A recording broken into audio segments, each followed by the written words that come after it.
আসসালামু আলাইকুম। কেমন আছেন সবাই? অনেকদিন পর আজকে একটা ভিডিও আপলোড করার সুযোগ হলো আমার আসলে। তো এই কাজটা আসলে অনেক বেশি সুন্দর হইছে মাশাআল্লাহ। আমার নিজেরই এক্সপেকটেশন ছিল না যে এতটা সুন্দর হবে। আর এটা আমি আসলে কোনো কিছু চিন্তা না করেই নিজের মতো করে ড্র করেছিলাম। পরে অনেক বেশি ভাল লাগছিল। তো ভাবলাম শেয়ার করা যাক আপনাদের সাথে। তো এখানে আমি আপনাদের বোঝার সুবিধার্থে ড্রয়িংটার ছবি অ্যাটাচ করে দিচ্ছি, যেন ড্রয়িংটা আপনারা ভালো করে বুঝতে পারেন কাজটার। প্রথমেই কালো কাপড়টার উপরে যখন আমি সাদা কালারটা দিয়ে ড্র করেছিলাম, তখন এই কাজটা অনেক বেশি ফুটে উঠছিল। আপনারা চাইলে সাদা কালারের সুতো দিয়েও কাজটা করতে পারেন, সেক্ষেত্রে কিন্তু কাজটা অনেক সুন্দরভাবে ফুটে উঠবে। কালোর মধ্যে সাদা তো অবভিয়াসলি অনেক ভালো মানায়, কিন্তু আমি এটার মধ্যে সাদা কালারটাই রাখতে চাচ্ছিলাম না, বিভিন্ন কালার ইউজ করতে চাচ্ছিলাম। সেজন্য আমি অন্য কালারের সুতোগুলো ব্যবহার করেছি। আপনারা চাইলে সাদা কালারটা ব্যবহার করতে পারেন। আমি অবশ্য ভেবে রেখেছি যে পরবর্তীতে আবার অন্য কোনো জামাতে কালো, মানে কালো জামাতে সাদা কালার দিয়ে কাজ করব ইনশাআল্লাহ। তো এটার মধ্যে করছি না আসলে। তো আমি প্রথমে গলার কাজটা করতেছি। সেখানে যে ২ টা বর্ডার লাইন দিয়েছিলাম, সেগুলো ডালফোর সেলাই দিয়ে করেছি এবং সুতি লাচ্ছি সুতা দিয়ে করেছি। এখন বাহিরের যে ফুলগুলো আছে সেগুলো সেলাই করে নিচ্ছি। তো ফুলগুলোর ক্ষেত্রে আমি একটু কালারফুল চাচ্ছিলাম। তো লাচ্ছি সুতার মধ্যে আসলে সব রকমের কালার পাওয়া যায় না, কিন্তু আমরা যে নরমালি ইউজ করি রিল সুতাগুলো, সেগুলোর মধ্যে অনেক রকমের অনেক কালার রয়েছে। তো সেগুলা থেকেই আমি কিছু কালার নিয়ে বাহিরের ফুলগুলো সেলাই করেছি। তো ভেতরে দেখতে পাচ্ছেন, ভেতরে আমি নরমাল শার্টের স্টিচ দিয়ে ভরাট করে নিচ্ছি এবং এখানে আমি ৪ তার সুতা ব্যবহার করেছিলাম। এখন বাহিরের পাপড়িগুলো হচ্ছে সেলাই করব। তো বাহিরের পাপড়িগুলোর মধ্যে আমি গোলাপি শেডটা দিব। সেক্ষেত্রে হালকা গোলাপি কালারটা এবং রানী গোলাপি কালারটা মিক্স করে আমি পাপড়ির কাজটা করব। তো আমি এক্ষেত্রে ১ তার করে ২ টা কালার থেকেই সুতা নিয়েছি এবং ২ টা একসাথে দিয়ে শেড তৈরি করার জন্য একসাথে করে নিয়েছি।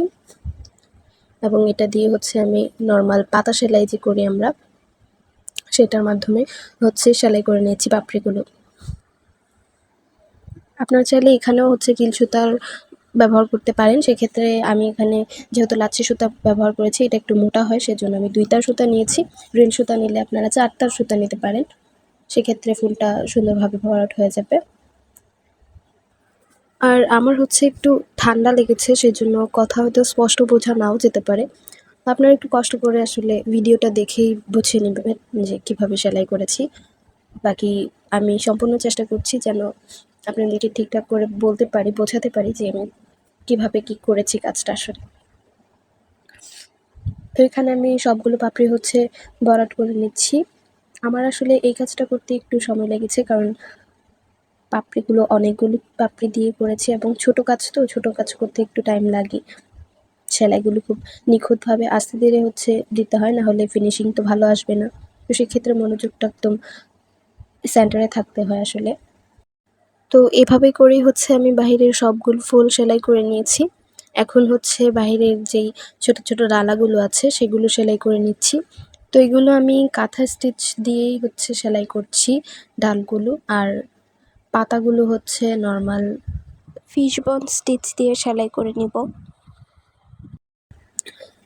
তো এই ছোট, ছোট কাজগুলো আসলে খুব সুন্দরভাবে ফুটে ওঠে, যেকোনো জামাকেই খুব সুন্দর বানিয়ে তোলে।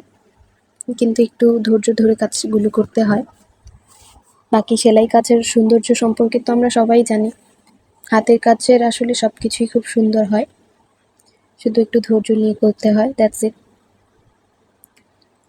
এখানে আমি সবগুলো ডালা সেলাই করে নিচ্ছি প্রথমে, এবং এখানে একটা জলপাই কালারের সুতো ব্যবহার করেছি এবং সুতি লাচ্ছি সুতাই নিয়েছি, সেজন্য ২ টা সুতা নিয়েছি। তো এখন আবার আমি পাতাগুলো, ছোট পাতাগুলো সেলাই করে নেব। তো এইখানেও পাতাগুলো আমি একদমই জলপাই কালারটা ব্যবহার করতে চাচ্ছিলাম না, তাহলে ডালপালা আর পাতা একই রকম দেখাচ্ছিল। সেজন্য আমি একটু আবার পাতাগুলো শেডের করার জন্য ২ টা সুতা, ২ টা কালারের সুতা ব্যবহার করেছি একসাথে। এখানে জলপাই কালারটা এবং অন্য আরেকটা সবুজের শেড নিয়েছি। এবং লাচি সুতার, সেজন্য দুইটা হচ্ছে একতার করে নিয়ে দুইটা সুতা দিয়ে হচ্ছে পাতাগুলোকে সেলাই করে নিচ্ছি। এখানে হচ্ছে আমি পাতা সেলাইয়ের জন্য ফিশবোন স্টিচটা ব্যবহার করেছি। আসলে পাতা সেলাইয়ের সবচেয়ে সহজ এবং সুন্দর সেলাই হচ্ছে এটা। সব জায়গায় পাতার জন্য বেস্ট হচ্ছে এই সেলাইটা। তো আমি তো সব জায়গায় এটাই ব্যবহার করে থাকি। আর ছোট ছোট পাতার জন্য তো এটা আরোই অনেক সুন্দরভাবে ফুটিয়ে তোলে ছোট ছোট পাতার সৌন্দর্যকে। তো এখানে আমি ছোট ছোট সবগুলো পাতাকে সেম সেলাই দিয়ে হচ্ছে আস্তে আস্তে সবগুলো সেলাই করে নিলাম। তো বর্ডারের কাজটা তো শেষ, এবার হচ্ছে আমি গলার কাজের ভেতরে যে ছোট ছোট ফুলগুলো দিয়েছিলাম সেগুলোকে সেলাই করে নিচ্ছি। তো এখানে আমি একটা ক্রিম কালারের সুতা ব্যবহার করেছি, যদিও ক্যামেরাতে কালারটা একদম ঠিকঠাক বোঝা যাচ্ছে না, সাদা মনে হচ্ছে, কিন্তু এটা হচ্ছে একটা ক্রিম কালারের সুতি লাচ্ছি সুতো। এবং এটা দিয়ে হচ্ছে আমি খুব নর্মালভাবে হচ্ছে আমরা একটা সেলাই দিয়ে যে সানফ্লাওয়ারগুলো ছোটো ছোটো সানফ্লাওয়ার সেলাই করেছিলাম এর আগের কাজের মধ্যে, তো ওটার মধ্যে করেই হচ্ছে আমি এখানে সেলাই করে নিয়েছি। তো এখানে অবশ্য কাজগুলোকে আমি ড্র করার সময় অনেক ঘন করে করেছিলাম, কিন্তু সেলাই করার সময় একটু হালকা করে পাতলা করে সেলাই করেছি। এবার হচ্ছে আমার গলার কাজটা শেষ। তো এখন আমি হাতাতে যে ছোট একটা ফুল দিয়েছিলাম সেখানে কাজ করছি। তো ওখানে আমি হচ্ছে অন্য কোনো ডিজাইন তো করিনি, গোলাপ ফুল আঁকার জন্য 3টা গোলাপ ফুল এঁকে হচ্ছে পাতা ডালপালা দিব, খুব সিম্পলভাবেই হচ্ছে কাজটা করব। তো এখানে আমি গোলাপ ফুল আঁকার জন্য হচ্ছে 3টা ফুল আঁকবো এখানে। তো আমি প্রথমে ফুলটা একটা গোলাপ এঁকে নিচ্ছি, সেখানে হচ্ছে গোলাপি কালারের শেড ব্যবহার করছি, এবং এখানেও আমি একটু শেডের জন্য 2টা কালার একসাথে মিক্স করে নিয়েছি। আর গোলাপটা যেন একটু ভারী হয়, গোলাপটা আসলে ভারী হলে দেখতে সুন্দর লাগবে, সেজন্য হচ্ছে এবার আমি সুতা 4 তার নিয়েছি, সুতি লাচ্ছি সুতার। সুতি লাচ্ছি সুতা এমনিও রিল সুতা থেকে ভারী হয়, তো সেইটাও আসলে গোলাপ ফুল করতে গেলে হালকা মনে হবে, সেজন্য আমি একটু 4 তার করে নিয়েছি যেন আরও ভারী হয়। এবং গোলাপ ফুলটার হচ্ছে যে প্রথমের লাইনগুলো আমি একটু বাড়িয়ে নিয়েছি, সেখানে 3টা দিয়ে করা যায়, আবার 5টা দিয়েও করা যায়, কিন্তু আমি যেন আরও বেশি ঘন হয়। এবং যেহেতু জামাতে কাজটা করছি, তো জামা তো অবশ্যই আমাদেরকে ধুতে হবে, আবার আয়রন করতে হতে পারে, তো কাজটা যেন নষ্ট না হয়ে যায়, সেজন্য আমি হচ্ছে 4টা সেলাই দিয়ে নিয়েছি। এখন হচ্ছে খুব সিম্পলভাবে সেই সেলাইগুলো একটা সেলাই বাদ দিয়ে আরেকটা সেলাইয়ের নিচে দিয়ে হচ্ছে সুতোটাকে নিতে হবে। আর এই গোলাপ ফুলটা তো সেলাই করা খুবই সিম্পল, খুবই ইজি। এর আগেও আমি অনেক কাজের মধ্যেই ফুলটা ব্যবহার করেছি, আমার অনেক ভিডিওতেই আমি বলেছি যে এই কাজটা এইভাবে গোলাপ ফুলটা সেলাই করা আসলে অনেক সহজ। তো এখানে আমি হচ্ছে একটা গোলাপি, হালকা গোলাপি এবং রানী গোলাপি মিক্স একটা গোলাপ করেছি, এবং আরেকটাতে হচ্ছে ভেতর দিকে রানী গোলাপি কালারটা এবং বাইরের দিকে হচ্ছে হালকা গোলাপি কালারটা দিয়ে একটা করেছি। আরেকটা হচ্ছে এখন আমি হলুদ কালারের সুতো দিয়ে হচ্ছে করে নিচ্ছি। তো এই তো এইটুকু পর্যন্ত আসলে ভিডিও করতে পেরেছি, হাতাটার বাকি কাজটার ভিডিও করতে আমি ভুলে গিয়েছি। যাই হোক, ফাইনাল লুকটা আপনাদের দেখিয়ে দিচ্ছি।